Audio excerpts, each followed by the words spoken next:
Welcome to Telugu inspirational stories. మేము చెప్పే కథలు మీకు నచ్చినట్టయితే సబ్స్క్రైబ్ చేసి సపోర్ట్ చేయండి. ఆనందపురం అనే ఊర్లో కశ్యప అనే ఆయన ఉండేవాడు. అతడు చాలా పేదవాడు, గొప్ప శివభక్తుడు. అందరితో చాలా ప్రేమగా ఉండేవాడు. అందరూ అతన్ని చాలా గౌరవించేవారు. కశ్యప ప్రతి కష్ట సుఖాల్లో శివుడినే స్మరించేవాడు. శివుడికి నైవేద్యం పెట్టకుండా ఒక్క పనిని కూడా మొదలు పెట్టేవాడు కాదు. ఎవరైనా సహాయం అడిగితే తనకున్న దాంట్లోనే సహాయం చేసేవాడు.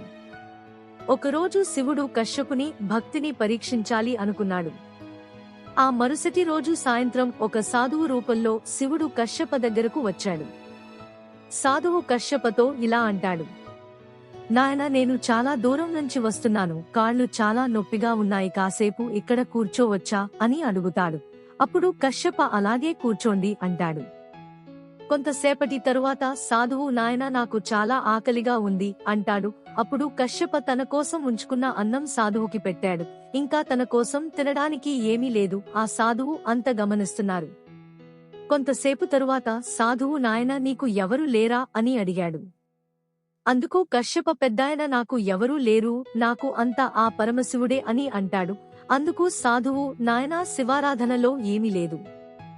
శివభక్తులకు అన్ని అవరోధాలే, అన్ని కష్టాలే అని నీ మంచి కోసమే చెప్తున్నా, శివారాధన వదిలే అంటాడు.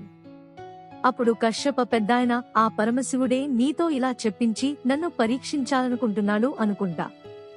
శివాజ్ఞ లేనిదే చీమైనా కుట్టదంటారు కదా. నా ఊపిరి ఆ శివుడు ఆపే వరకు నేను శివారాధన మానలేను.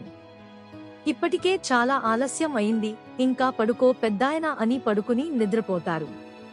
కశ్యపుడికి అదే రోజు రాత్రి ఆ సాధువు కలలోకి వచ్చి, కశ్యప, నేను నీ భక్తిని మెచ్చి ఈ కామధేనువును వరంగా ప్రసాదిస్తున్నాను అని చెప్పి మాయమైపోతాడు.